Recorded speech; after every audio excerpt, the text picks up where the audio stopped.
الحمد لله نحمده ونستعينه ونستغفره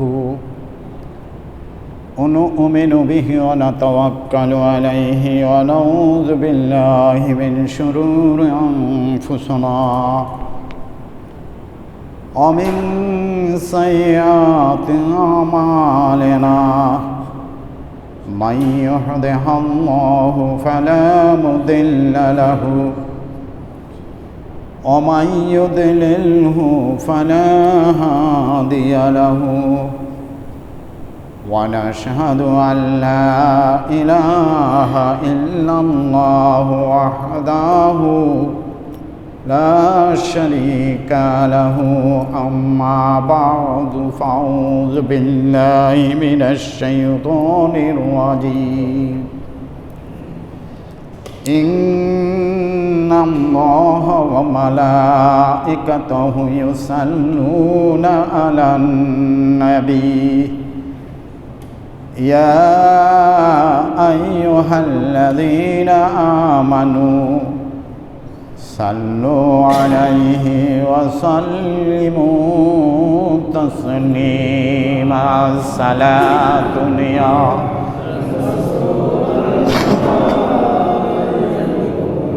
سلام يا حبيب الله عليكم صلاة يا رسول الله عليكم سلام يا حبيب الله عليكم دو عالم پہ کوئی نہیں ہو اسی پر خدا بھی ہے رضا جوئے محمد صلاة یا علیکم سلام یا حبیب اللہ علیکم محمد مصطفیٰ نور علی نور حبیب کبریا نور علی نور صلاة یا علیکم سلام یا حبیب اللہ علیکم صلاة یا رسول اللہ علیکم سلام یا حبیب اللہ علیکم خبر لو یا رسول اللہ خبر لو گناہگاروں کو بچا لو یا رسول اللہ صلاۃ یا رسول اللہ علیکم سلام یا حبیب اللہ علیکم لا الہ الا اللہ لا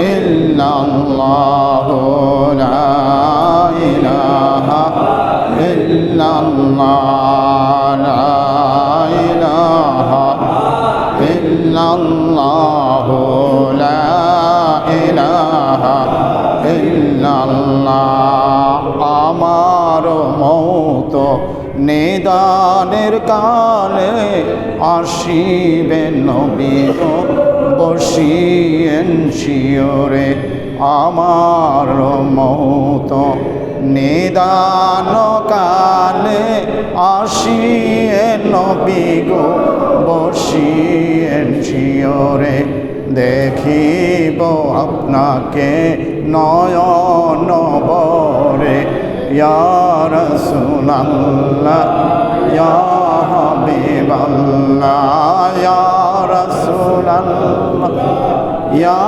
হাবিবাল্লাহ পাই যদি নবী গো আপনার দিদার মৌতের কষ্ট থাকবে না আমার পাই যদি নবী গো আপনার দিদার মৌতের কষ্ট থাকিবে না আমার দয়া করিয়া দিয়েন গো দেখা দয়া করিয়া দিয়েন গো দেখা ইয়া রাসূলুল্লাহ ইয়া হাবিবাল্লাহ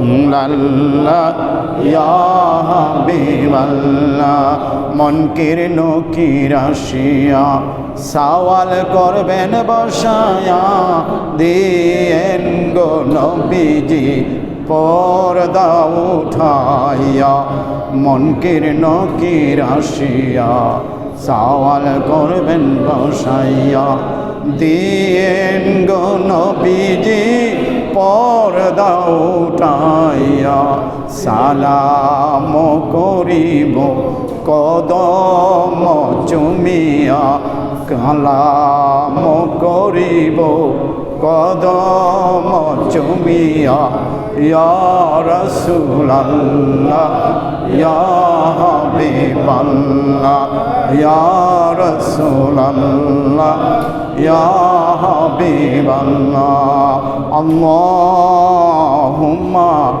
সাল্লি ওয়া সাল্লিম ওয়া বারিক আলাইহি। আসসালামু আলাইকুম ওয়া রাহমাতুল্লাহি ওয়া বারাকাতুহু। রবিউল সানির চাঁদের আজকে চতুর্থ খুতবা। জীবন এমনিভাবে সূর্য উদিত হয় আর সূর্য অস্ত যায়, আমাদের জীবনও ফুরিয়ে যাচ্ছে। হায়াত নামক যে সময়সীমা, এই সময়সীমা ফুরিয়ে যাচ্ছে। আজকে এক ভাই এন্তেকাল করবে, কালকে আমার পালা, আমি এন্তেকাল করব। এমনিভাবে এই দুনিয়া থেকে আমাদের সকলকে একদিন বিদায় নিতে হবে। তো আমরা যে বিদায় নেব, আমরা সকলেই জানি আমরা একটা গন্তব্যস্থানে যাব। সেই জায়গাটাকে আরবিতে আলমে বরজাখ বলা হয়। আখিরি জগৎ, দুনিয়ার জগতের পরে যে জগৎ, সেই জগৎটাকে আখিরি জগৎ আলমে বরজাখ বলা হয়। এই আলমে বরজাখের মধ্যে কত হাজার বছর থাকা লাগবে, এটা মুহাক্কিকিনগণ কিছু কিছু আন্দাজ করেছেন। তবে এটা কতটুকু সত্য যারা থাকবো আমরা তারাই বলতে পারবো, এর আগে কেউ বলতে পারবে না। কেউ কেউ বলেছেন 40,000 বৎসর, কেউ কেউ বলেছেন 30,000 বৎসর। আল্লাহ আলামু বিল গায়েব। তো এই যে থাকা লাগবে, সেই থাকাটা কখন থেকে শুরু হবে?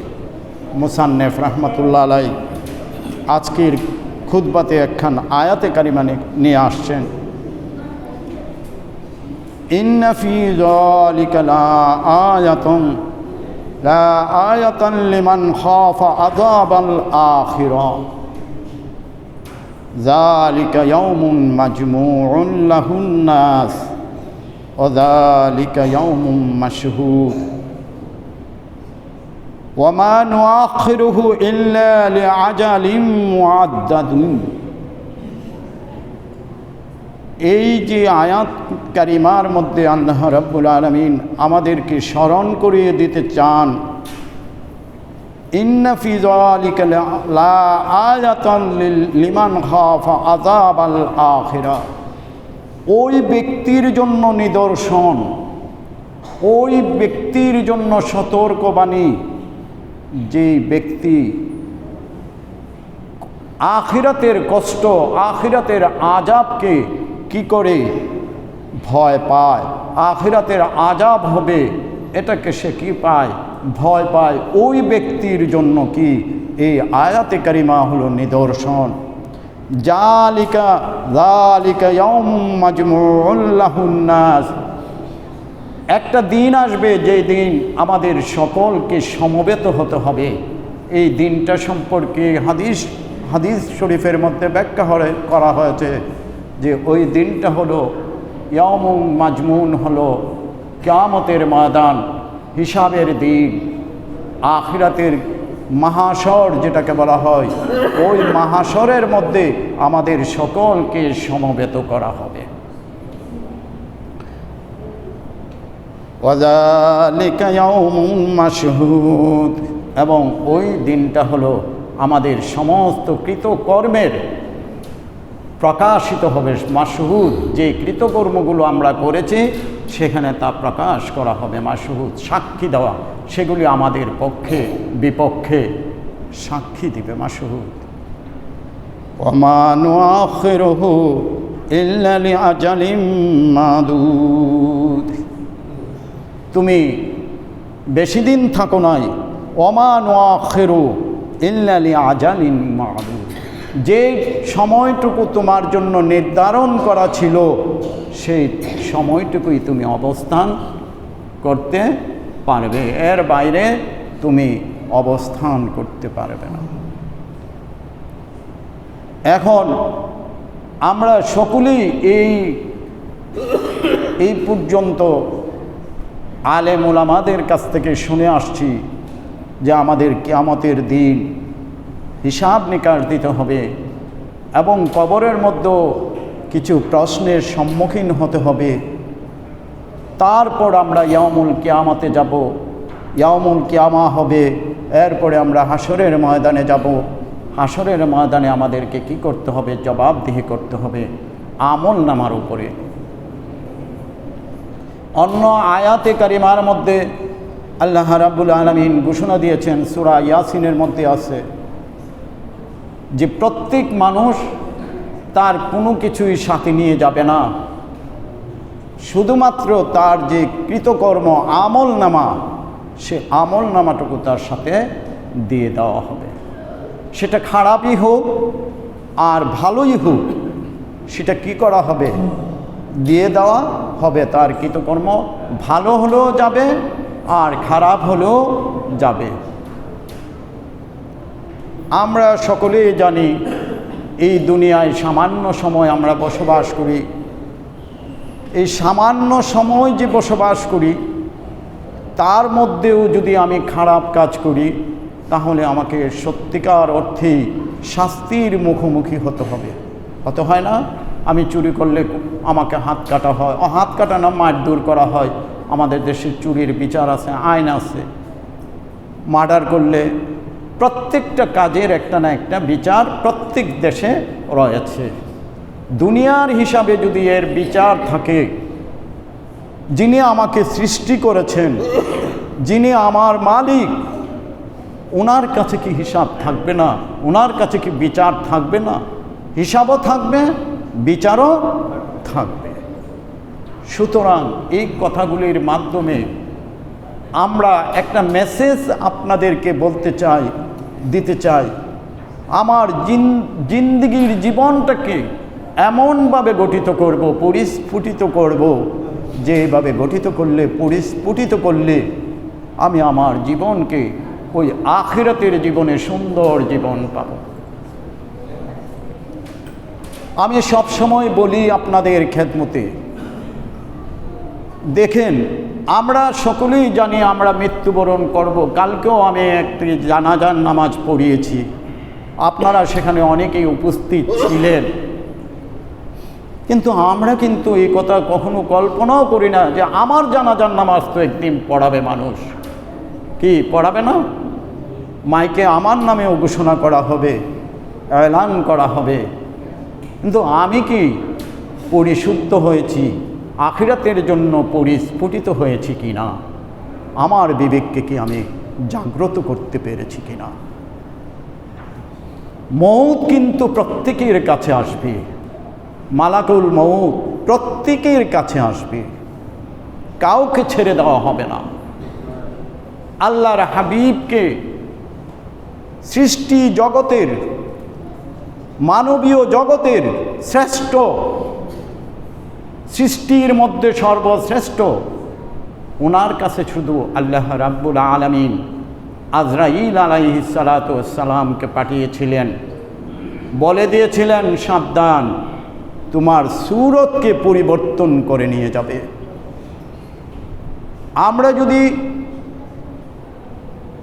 মালাকুল মউতের সূরত কেউ যদি দেখে, তার কলেজায় আর কোনো পানি থাকবে না, কারণ সে তো আর জীবিত থাকবে না।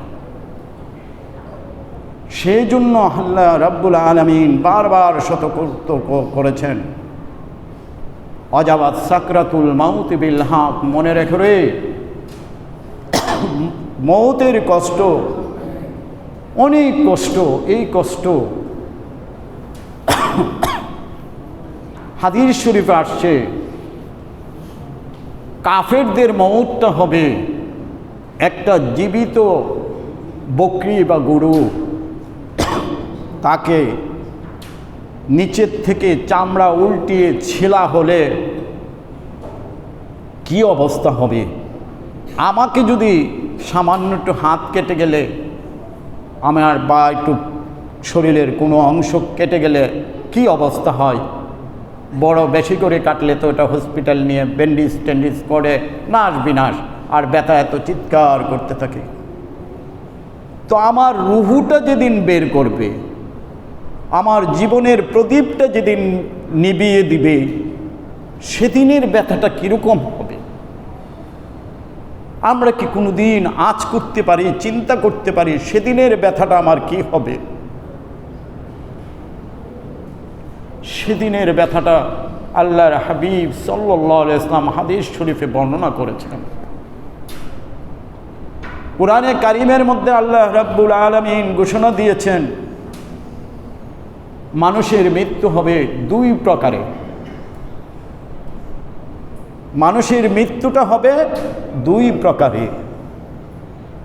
এক প্রকার হলো মুতমাইন্না কলবি, যারা সন্তুষ্টির আত্মার অধিকারী হবে, মুতমাইন্না কলবি হবে, আল্লাহর সন্তুষ্টি অর্জন করে যে আত্মা ভিতরে থাকবে, ওই আত্মার জন্য আজরাইল আলাইহিস সালাতু ওয়াস সালামকে হুকুম দেওয়া হবে, তুমি তোমার সূরতকে পরিবর্তন করে সৌন্দর্য একটা সূরত ধারণ করে নিয়ে যাবে।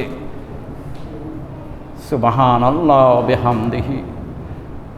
কারণ তোমাকে দেখে যেন আমার মুমিন ব্যক্তি ভয় পেয়ে না যায়,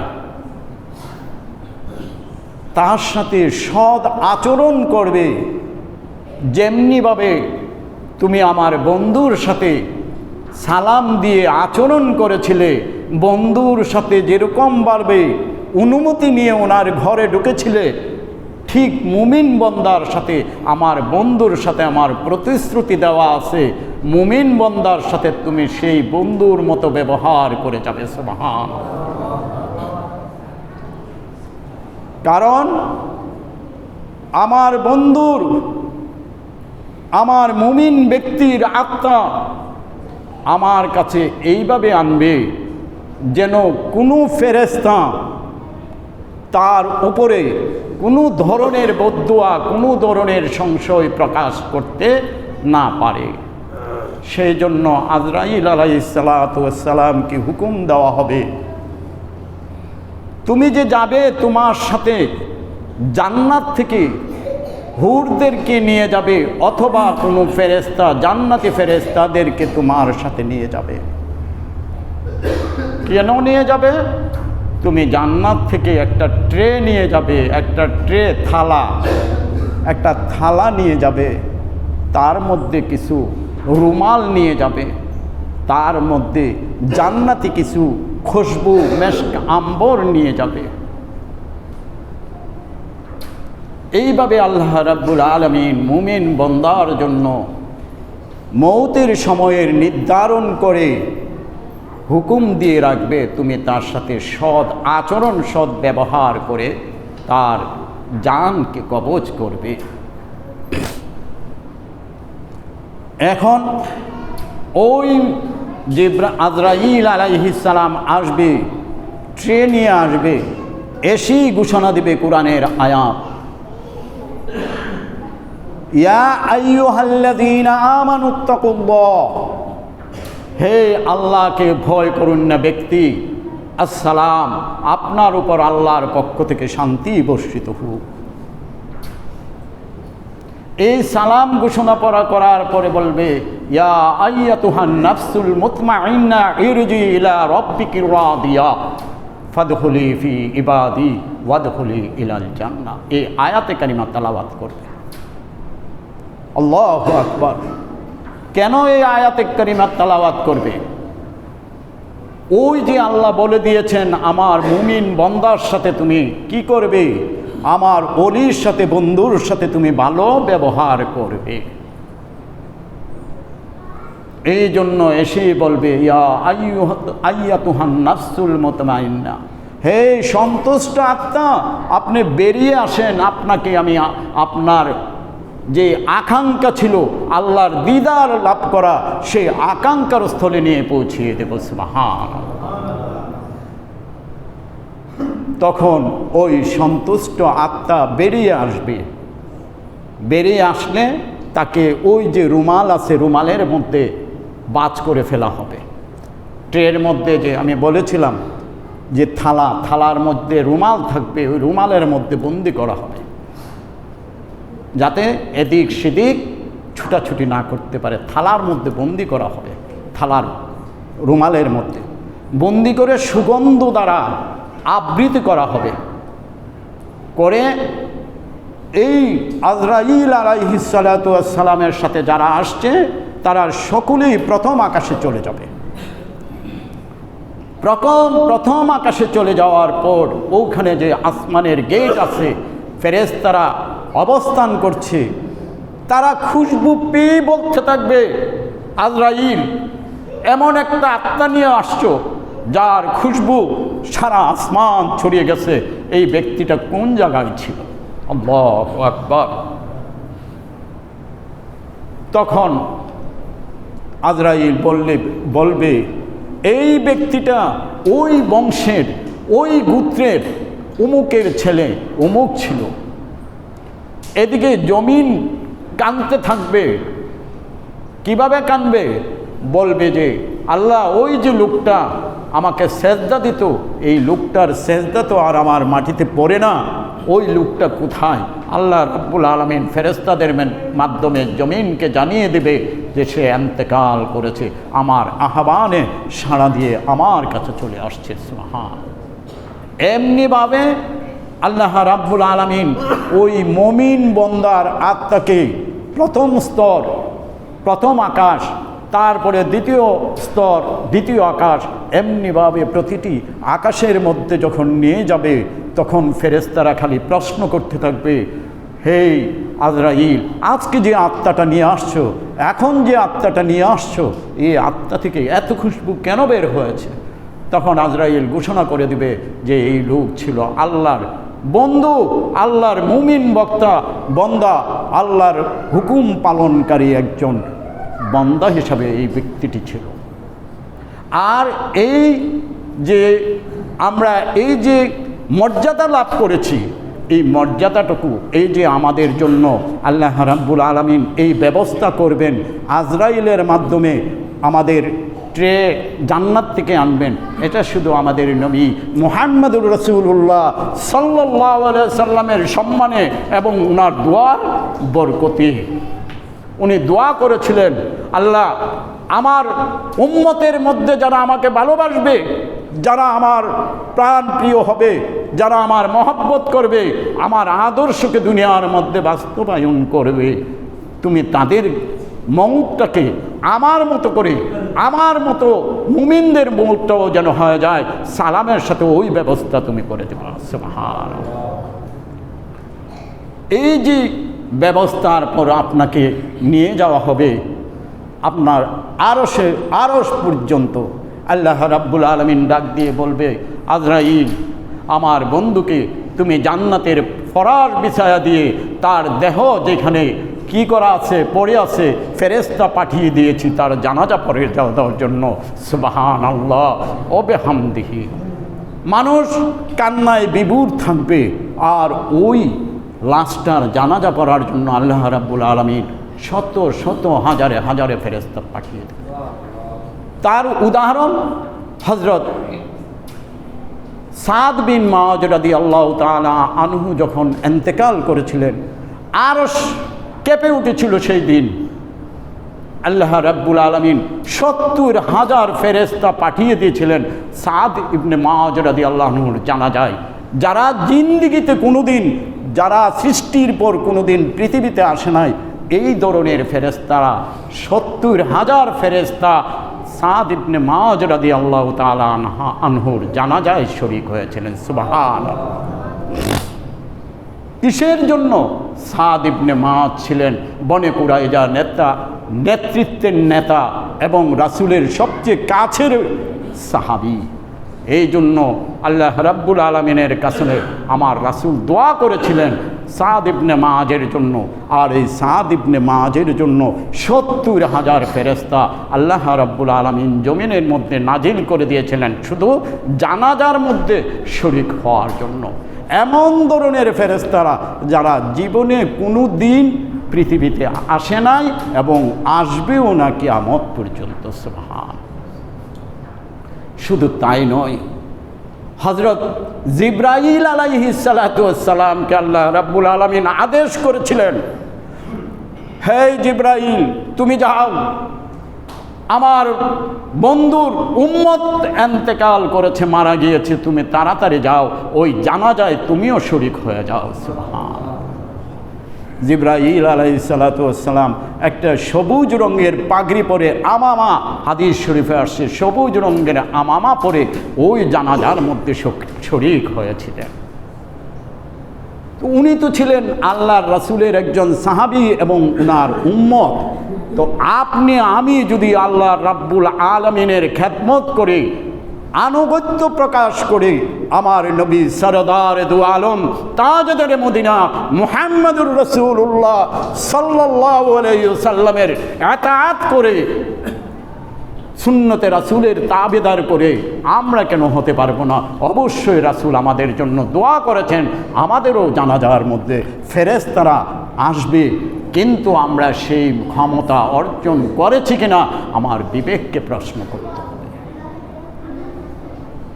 সেই বিবেক যদি থাকে, সেই আদর্শ যদি থাকে, অধিকাংশ সাহাবীদের দেখা গেছে জানাজার মধ্যে আল্লাহ রাব্বুল আলামিন ফেরেশতা পাঠিয়ে দিয়েছেন।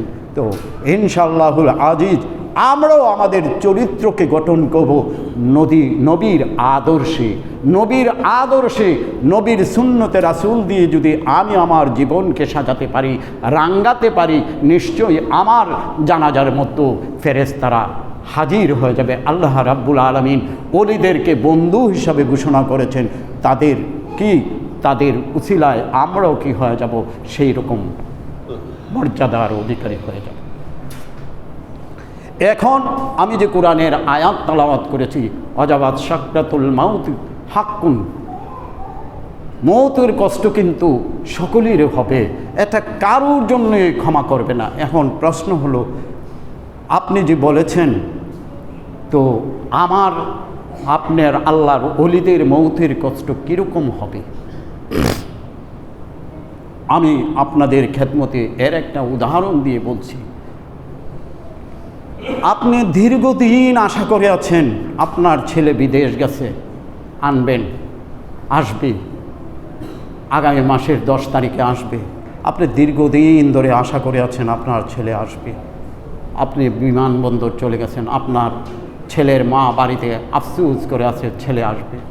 আসলো, দেখা গেল গাড়ার থেকে, উঠান থেকে মা দৌড়াইয়া গিয়া ছেলেরে আমজাদা দৌড়া কাঁদতে কাঁদতে বাড়িতে নিয়ে যাচ্ছে না? মা বিদেশ থেকে অনেক দিন পরে আসলে আমজাদা দৌড়া কাঁদতে কাঁদতে মা ঘরের ভিতরে নিয়ে যায়, আয় বাবা। কিন্তু মাও কান্দে, ছেলেও কান্দে, অনেক দিন পরে আসছে, মাও কান্না করে, ছেলেও কি কান্না করে না? আচ্ছা, মা যে আমজাদা ধরছে, এটা কি কষ্ট পাইছে ছেলে? হ্যাঁ, আঞ্জাদা ধরলেই যদি কষ্ট পাইছে, কান্না করে, এটা কি খুব কষ্টের কান্না ছিল? এটা কোনো কষ্টের কান্না ছিল না। চোখ দিয়ে পানি পড়েছে, ঠিক আছে।